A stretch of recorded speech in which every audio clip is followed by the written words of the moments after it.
家里面这新鲜的蒜苔儿都下来了，你都像我这样保存呀，嘛时候想吃拿出来都是新鲜的。咱要担心记不住的，可以收藏起来啊。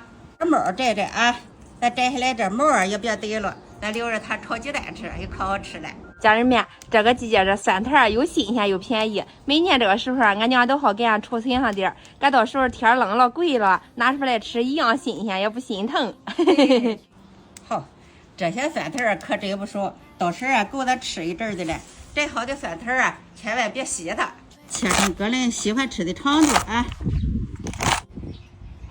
现在这个季节，咱净吃，觉着不好吃了，不新鲜了，是吧？这两天天一冷一贵，我得给你拿出来蒜苔一炒肉，一寻思都好吃了吧？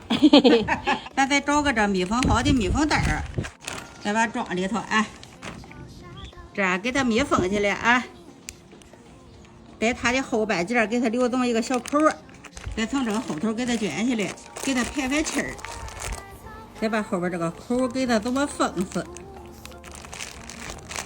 好，这样把里边的气儿排干净了，更容易储存，放着冰箱的冷藏哈，嘛时候想吃拿出来，一点冰渣也没有。到时候炒个鸡蛋，炒个溜一想都好吃了，说家。哎，咱喜欢吃蒜苔的，在家没事的，可以这样储存一点啊。